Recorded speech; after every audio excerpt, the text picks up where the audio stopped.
anak nila ni Catherine Bernardo at Daniel Padilla.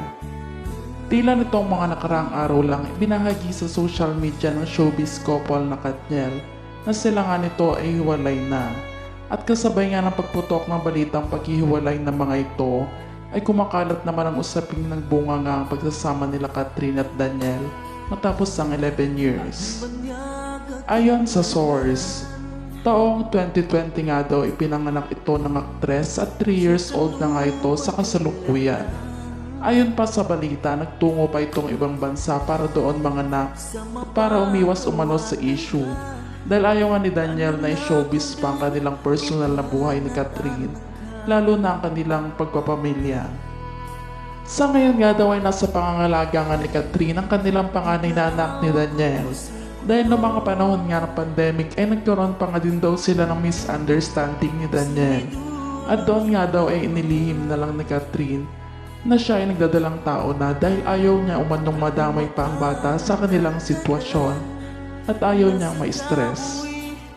Samantala madami namang fans ng Katniel ang hindi pa din makapaniwala sa mga nangyayari dahil sa loob nga daw ng 11 years ay naipag-umbok nga daw ng tiyan ni Catherine ay hindi nila napansin at wala umanong naging sign ng pagbubuntis ang napansin ng mga netizens dito.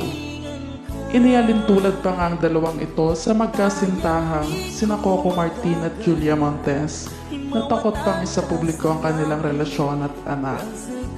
Subalit ngayong araw naman, hindi na nga din napigilan ng kapamilya aktor at senador ni si Robin Padilla na magsalita na sa kumakalat na issue na patungkol sa lihim na anak nila Catherine at Daniel.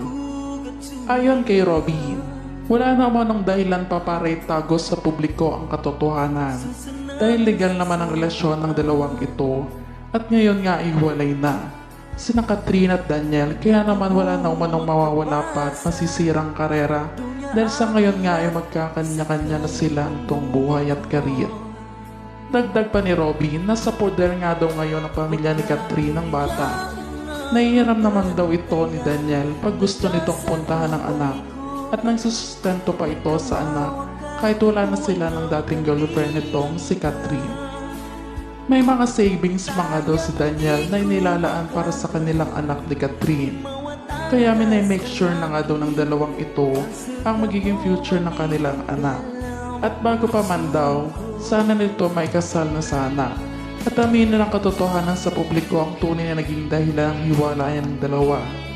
Ngunit ito nga nangyari ng karumal-dumal na nangyari. Kaya sa huli ay wala na din silang nagawa at pinag-usapan na lang ang mga bagay-bagay. Robin Padilla may isang